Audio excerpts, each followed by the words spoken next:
Bienvenue dans l'écosystème de Bonjour Business, le podcast où chaque entrepreneur trouve sa voie. Ici, nous partageons le vrai visage de l'entrepreneuriat. Vos histoires, vos questions et vos ambitions sculptent notre contenu.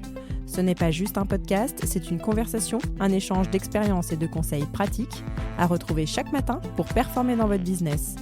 Je suis Julie Stagnetto, votre hôte, et fière de co-créer ce podcast avec vous, les auditeurs. Installez-vous confortablement, le podcast dans vos oreilles, et c'est parti.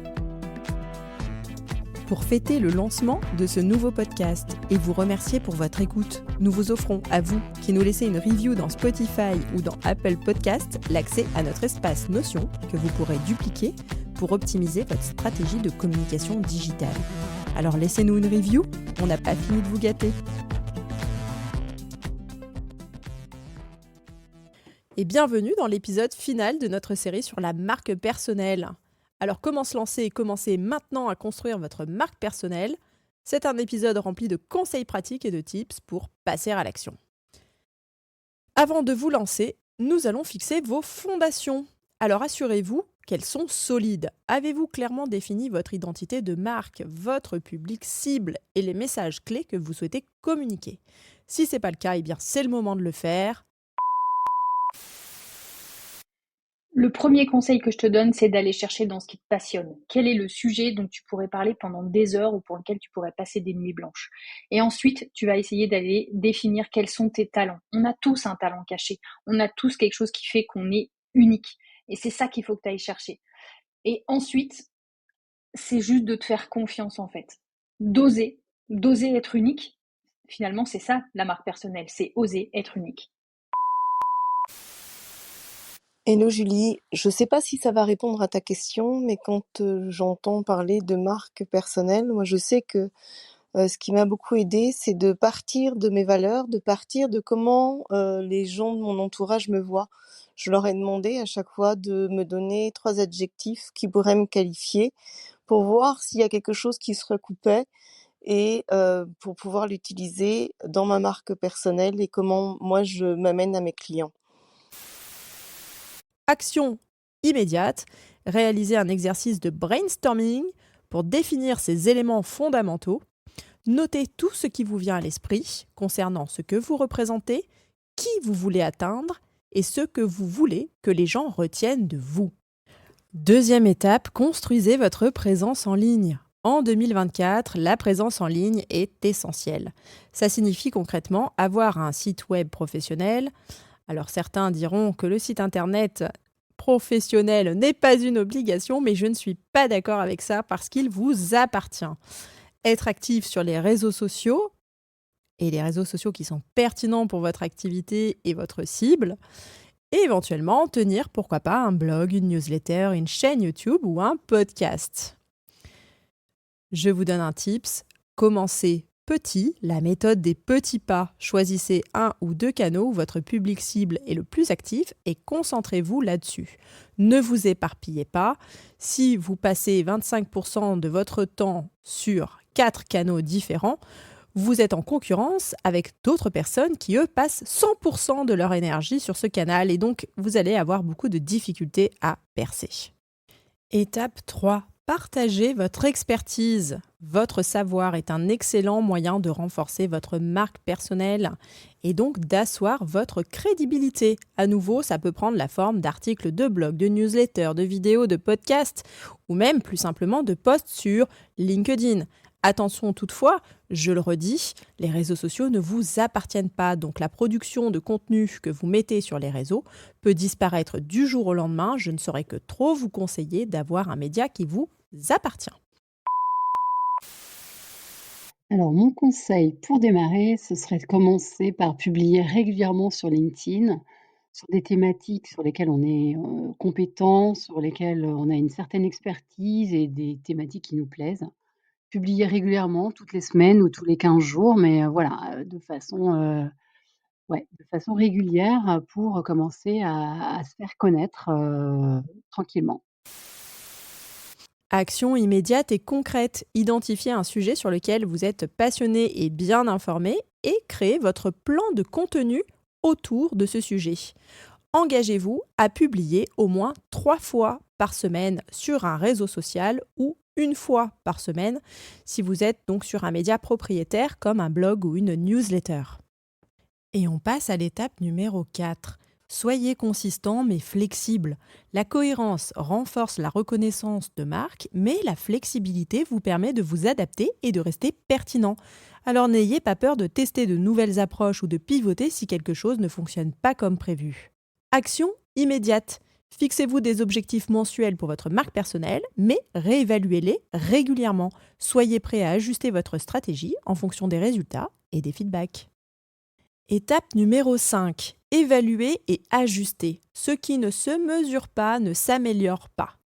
La mesure de votre impact est cruciale pour comprendre ce qui fonctionne et ce qui ne fonctionne pas. Ça va au-delà des likes et des partages. Il s'agit de l'engagement réel et de l'influence que vous avez sur votre public. Je vous donne un tips. Utilisez les outils analytiques pour suivre votre progression en ligne. Notez ce qui génère le plus d'engagement et explorez pourquoi cela résonne avec votre audience. Maintenant que vous êtes bien lancé, l'étape numéro 6 est de maintenir l'élan. La construction d'une marque personnelle est un marathon, ce n'est pas un sprint. Maintenir l'élan est l'un des plus grands défis et c'est là que réside la clé du succès à long terme. Pour cela, soyez régulier, créez un rendez-vous avec votre audience. Le meilleur tip que je peux te donner, c'est de passer à l'action en prenant la parole. Exprime-toi sur les sujets qui te touchent, partage ton expérience personnelle en gardant à l'esprit la valeur que tu veux partager à ton audience, montre qui tu es. Choisis le moyen de communication qui te correspond le mieux, que ce soit sur LinkedIn, une newsletter ou même un podcast. Et tu verras, au fur et à mesure des interactions, tu seras armé pour améliorer ta marque personnelle. Action concrète. Créez dès à présent votre calendrier éditorial pour planifier votre contenu à l'avance. Ça va vous aider à rester cohérent et surtout à maintenir un flux régulier d'engagement avec votre audience. Votre audience attend les rendez-vous avec vous, alors soyez là. On passe à l'étape numéro 7. Pour lancer ou affiner votre marque personnelle, cultivez votre communauté. Votre marque personnelle a besoin d'un écosystème. Elle est renforcée par les connexions que vous tissez et la communauté que vous cultivez autour de vous. Alors soyez généreux avec votre temps, votre savoir et votre soutien aux autres. La chose la plus inattendue que j'ai apprise, et ben que on pouvait vraiment être soi-même, avoir une vraie marque personnelle et disons avoir une communauté qui adhère à sa marque personnelle et ça c'est vraiment chouette.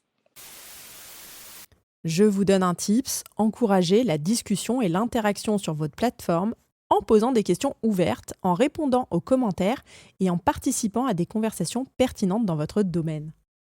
Étape numéro 8, n'oubliez pas de rester authentique. Dans tout ce que vous faites, l'authenticité doit rester au cœur de votre marque personnelle. Les gens sont attirés par la vérité et par la sincérité.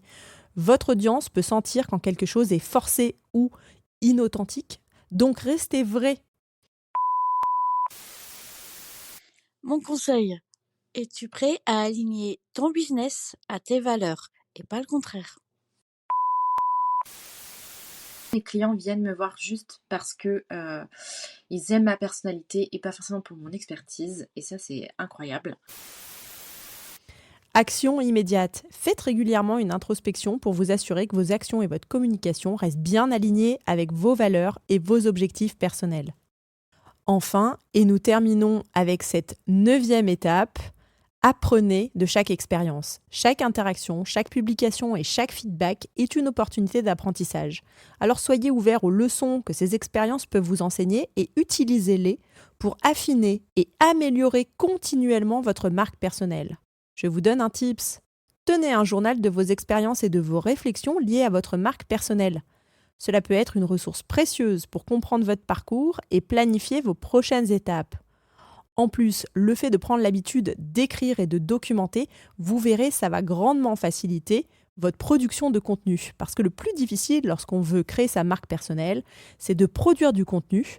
Et pour produire du contenu, il faut avoir un petit peu l'habitude d'écrire, il faut s'entraîner.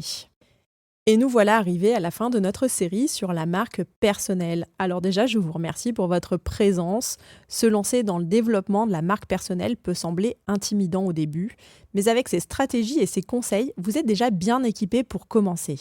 Et rappelez-vous que la marque personnelle est un voyage continu de croissance, d'adaptation et d'expression authentique de soi. À l'heure où beaucoup de marchés sont saturés, la question c'est pourquoi te choisir toi plutôt qu'un autre? On va te choisir toi pour ce que tu es, pour tes valeurs. Note-les et communique dessus. Si tu as un doute sur l'intérêt du personal branding, dis-toi qu'aux États-Unis, les entrepreneurs l'ont intégré depuis longtemps et ils ont même des salons sur l'image de marque personnelle. Nous espérons, et je dis nous puisque les co-créateurs se joignent à moi, que cette série vous a inspiré et vous a donné les outils nécessaires pour construire et incarner une marque personnelle qui résonne avec qui vous êtes et ce que vous aspirez à être. Restez authentique, restez curieux et surtout, passez à l'action. Et n'oubliez pas, le répondeur est ouvert à vos témoignages, vos avis, vos conseils et aussi vos questions. Ce podcast est co-créé avec vous. On y tient et on compte sur vous. Merci encore pour votre présence. Ne partez pas, j'ai besoin de vous. Donnez-nous vos conseils et témoignages entrepreneuriaux sur bonjourbusiness.fr. Prenez le micro et rejoignez les co-créateurs. Abonnez-vous pour retrouver les prochains épisodes directs dans votre bibliothèque. Chaque avis que vous postez sur Apple Podcast nous permet de vous offrir l'accès à notre espace Notion exclusif. Pensez-y. On se retrouve de l'autre côté. Merci pour votre présence.